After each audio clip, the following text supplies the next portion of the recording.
pada malam ini saya pengen ngajak teman-teman untuk tadabbur atau menghayati surat Al-Fatihah. Kenapa penting membahas tadabbur surat Al-Fatihah? Karena surat Al-Fatihah adalah satu-satunya surat yang wajib kita baca di dalam sholat dan setiap rakaat. Sehingga kalau kita pengen sholat kita berkualitas, maka kita harus mengupgrade kualitas Al-Fatihah kita. Kalau kita pengen sholat kita khusyuk, maka kita wajib mempelajari, menghayati makna apa yang ada di dalam surat Al-Fatihah. Kenapa Al-Fatihah letaknya di awal Al-Quran, Ustadz? Al-Quran itu turun dalam dua proses. Yang pertama, dia turun sekaligus. Kemana turun sekaligusnya? Turun ke langit dunia sekaligus. Dari Al-Fatihah sampai An-Nas turun sekaligus di Lauhul Mahfuz. Kemudian dari Lauhul Mahfuz, dari langit dunia turun kepada Nabi secara berangsur-angsur. Proses kedua. Proses kedua inilah yang kita lihat dengan urutan turunnya Al-Quran. Padahal urutan Al-Quran itu udah tersusun di Lauhul Mahfuz dengan Al-Fatihah sampai An-Nas. Tapi turunnya nggak berurutan, justru turunnya itu acak. Sesuai apa? Sesuai peristiwa yang sedang dialami oleh Nabi dan para sahabat. Pertanyaannya, kenapa Al-Fatihah ditaruh di depan? Jawabannya ada di dalam nama-nama surat Al-Fatihah, yaitu Ummul Kitab atau Ummul Quran. Lalu kenapa dia dinamakan dengan Ummul Quran atau Ummul Kitab? Karena seluruh isi Al-Quran dari mulai Al-Baqarah, Alif Lam Mim sampai An-Nas, Minal Jinnati Wan Nas, seluruh isi Al-Quran itu terangkum, terkandung maknanya di dalam 7 ayat surat Al-Fatihah. Makanya buat teman-teman jangan remeh membaca Al-Fatihah. Jangan sampai kita Al-Fatihah juga belum benar. Karena ini syarat sahnya sholat. Karena dia adalah rangkuman seluruh isi Al-Quran. Dan sholat itu menghadap Allah. Gak ada yang lebih baik dalam menghadap Allah daripada membaca Al-Quran. Cuman gak mungkin kita baca 30 juz Al-Quran. Allah maha baik, sehingga Allah ringankan kita baca Al-Fatihah. Karena Allah tahu kalau diwajibkan 30 juz kita gak akan ada yang sholat. Ini baru Al-Fatihah aja banyak yang udah ninggalin sholat. Allah udah meringankan banget agama kita untuk kita. Masa udah didiskon jadi 7 ayat masih diburu-buru? Dari 30 juz 6 ribuan ayat, Allah diskon jadi 7 ayat, sab'ul masani, 7 yang diulang-ulang. Yang keutamaannya seperti membaca 30 juz Al-Quran masih terburu-buru. Ini keterlaluan. Artinya 113 surat yang lain yang ada di dalam Al-Quran itu adalah surat dan ayat yang menjelaskan isi kandungan dari surat Al-Fatihah. Makanya sayang kalau di dalam sholat kita terlalu fast and furious membaca surat Al-Fatihah, itu sayang. Baca yang tenang, cuma 7 ayat kok. Daripada disuruh baca 30 juz. Makanya surat Al-Fatihah dinamakan dengan nama Ummul Quran atau Ummul Kitab, ibunya Al-Quran, ibunya kitab. Intinya teman-teman, bacalah Al-Fatihah dengan tenang. Libatkanlah lisan ini dengan fikiran dan hati. Fikiran mentadabburi pesan-pesan makna di dalam surat Al-Fatihah. Sedangkan hati mencoba untuk menghayati, belajar yakin, belajar iman, belajar takut, belajar khusyuk kepada Allah Subhanahu wa Ta'ala. Sesuai dengan tadabbur makna ayat yang dibaca. Kalau kita bisa connectingkan antara lisan atau telinga, kalau kita berjamaah mendengarin imam baca, lisan dan telinga dengan fikiran dan hati, maka insya Allah bacaan kita itu sudah disebut dengan haqqut tilawah, bacaan yang sebenar-benarnya. Kalau baru lisan nggak ngerti, maka ini menjadi ibadah, tetapi belum haqqut tilawah. Baru disebut haqqut tilawah kalau relevan dengan 3. Pertama, lisan dan telinga. Kedua, pikiran, dan yang ketiga hati dan perasaan. Kita fahami maknanya, kita hayati apa maksudnya. Baca perlahan-lahan supaya kita menghayati. Setiap huruf itu masuk ke dalam hati kita.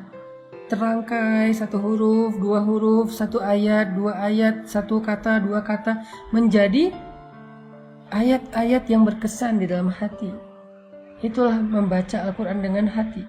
Sehingga kalau misalnya kita terburu-buru, kita nggak akan sempat merasakannya di dalam hati.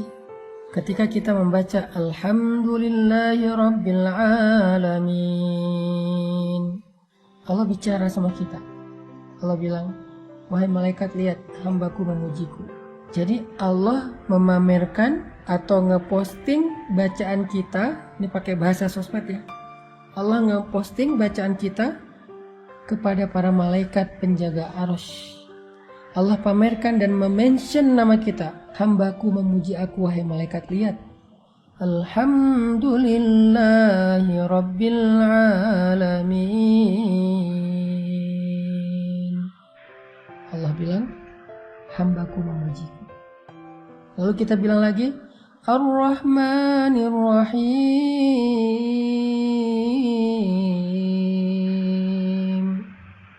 Allah bilang, hambaku menyanjungku. Maliki yaumiddin.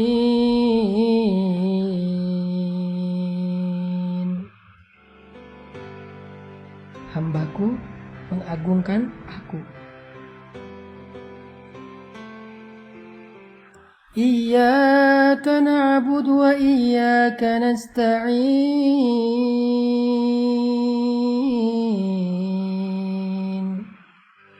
Allah bilang, ini antara aku dengan hamba.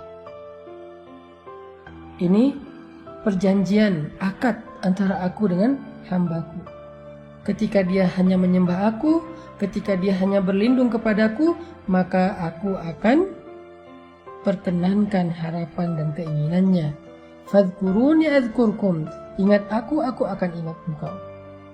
Ini antara aku dengan hambaku, semacam perjanjian.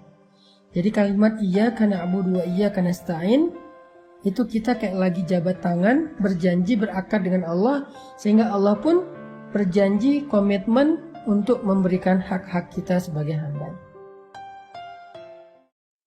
Ihdinas siratal mustaqim.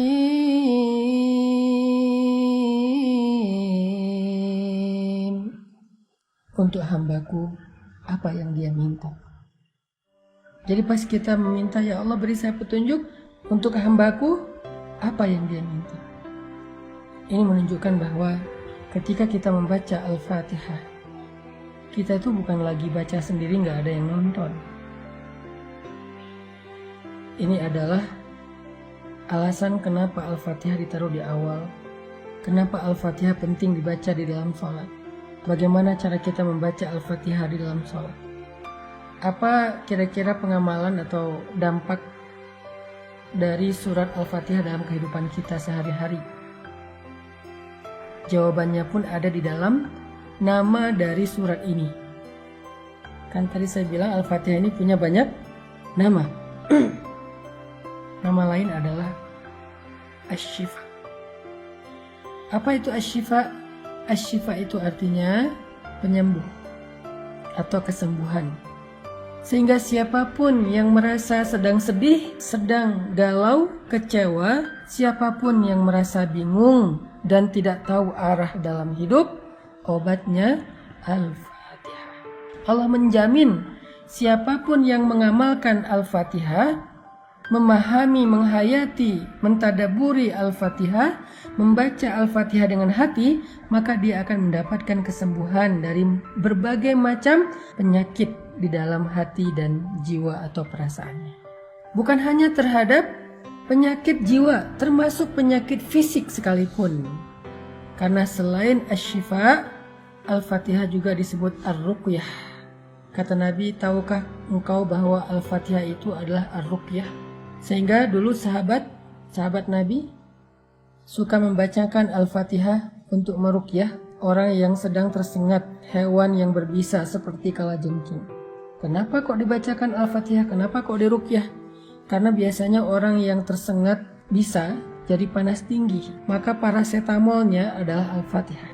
Jadi kalau ditanya apa efek konkret Al-Fatihah dalam kehidupan kita sehari-hari, dia syifa dan ruqyah. Kalau kita masuk ke rumah yang baru, apalagi lama udah nggak dihuni, Al-Fatihah akan mensterilkan rumah itu. Sehingga kalau kita pengen dapat keberkahan, andalkan Al-Quran, andalkan Al-Fatihah. Awali hari kita dengan Al-Fatihah. Awali pekerjaan kita dengan Al-Fatihah. Tenangkan hati kita dengan Al-Fatihah. Kalau kita mau mendapatkan keberkahan dari ayat-ayat Allah dalam hari-hari kita, dalam rumah tangga kita, dalam pekerjaan kita, dalam kehidupan pribadi kita, maka akrablah dengan Al-Fatihah. Akan Allah berikan hal-hal yang gak pernah bisa kita jelaskan secara teori atau ilmiah. Libatkan Allah dengan Al-Fatihah. Jemput pertolongan dan rahmat Allah dengan Al-Fatihah. Al-Fatihah.